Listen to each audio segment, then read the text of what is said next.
I don't know that your library will have this, but maybe they would be open to getting a copy. Jeffrey Myron from Harvard, he's an economist, makes an excellent, he's a libertarian economist, but he lays it all out. He talks about the dollars and cents of, first, one of the arguments you're always going to hear is, well, if drugs are legalized, people are going to immediately, it's like, the fear is it's going to just turn into an orgy of drugs overnight. We're just going to drop everything, abandon our families, our jobs, school, and go get stoned, okay? Now, I don't drink, I don't smoke marijuana, I don't do drugs, I occasionally do a little nicotine in the form of a cigar. I catch hell from my daughter for that, so I don't do it a lot. But I don't see myself, if they legalized methamphetamine tomorrow, I don't see myself going out and getting stoned on methamphetamine. Okay? Maybe some of you are just waiting for the signal from the government to go and do that. Yeah!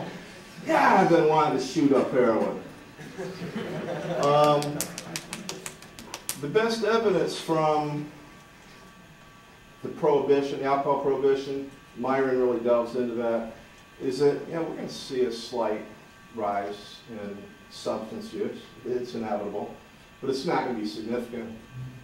And one thing that the drug warriors never wanted to get into is that there have actually been 7 cocaine epidemics in this country since the late 1800s, okay? So the idea that this is all kind of new is plain wrong. The original cocaine drug addicts in this country and marijuana users were probably your great-great-great-grandmothers. Around the 1890s, early 1900s, there were over 5,000 medicines being sold door to door that contained either marijuana or cocaine, okay? Great-grandma's little helpers, okay? And so your great-great-grandfather's out working 60 or 70 hours a week, and your great-great-grandmother's at home, how should we say, getting stoned, okay, on medicine. Because of health concerns around these things, though, by 1905, that had really been cut way, way down. And like most epidemics, what is an epidemic? Anybody? Kind of like a big movement, but it could be a Well, yeah, we tend to think of it as big, but an epidemiologist would tell you it's one more case than you could reasonably anticipate. If all my statistical information says that 2 of you in here should have disease Y, and all of a sudden 3 of you have it, well, that's an epidemic, okay? And so when I talk about epidemics, I'm not talking about runaway trains where everybody's at risk of getting it. I'm talking about trends in natural usage where there are ups and downs. Ups in trends in cocaine use. Every one of those 7 I talked about have been followed by trends in narcotics use, in marijuana use. In other words, man, I've been amped up for a year on speed and cocaine, and I just can't do it anymore, and now I'm going to chill out and smoke some weed for a while, okay? They're natural trends. Now, the drug warriors like to kind of freeze points in time. Ooh, the drug use went down, okay? And they like to ignore the upward ticks. Right now, we're in a downward trend for marijuana use with kids under 18, okay? Well, that's because they're all stoned from their mother's Xanax in the medicine cabinet, okay? But the drug warriors, they're good at cherry-picking statistics to kind of match, what's important to them. And they don't see the big picture of these natural trends in substance use. Will marijuana use go up when it's legalized? Yes, it will. Will it stay up? Will it keep going up and up and up? No, it won't. It'll go up marginally, okay? And then it will taper off. So there's this important history to drug abuse that I would suggest, again, if you're going to be doing this work, it's important that the information's all out there. It's kind of important to know those histories and learn some statistics. And, you know, Mark Twain said well, Samuel Clemens said there are 3 kinds of lies: damn lies, and statistics. And so the drug war is full of statistical lies. And it's important that, you know, you're in the best place in the world to learn how to combat that, how to think for yourself, how to read research legitimately and see through the bullshit to pick up the real trends, the bigger trends. And so I would just invite you to look at the big picture always, because the big picture is basically on our side. Now, what I'd like to do is open this up for any questions, comments, and let's have some dialogue.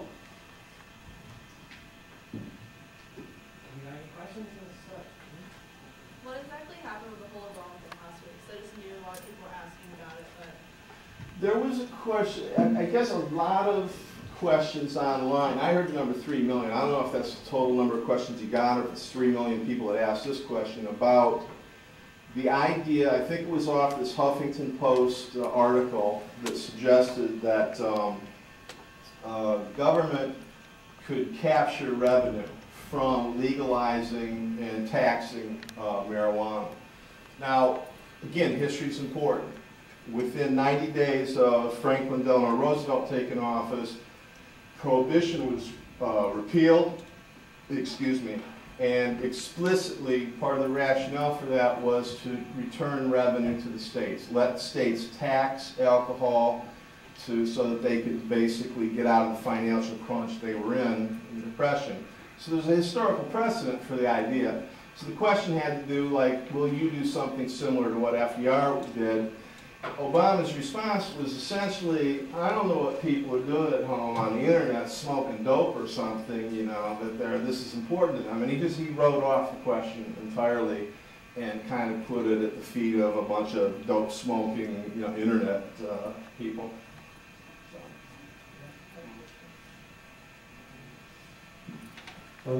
Yeah, I was going to ask, there are some, weed smokers who will smoke like if they're sick, and others will say, help in study or whatever the excuse may be.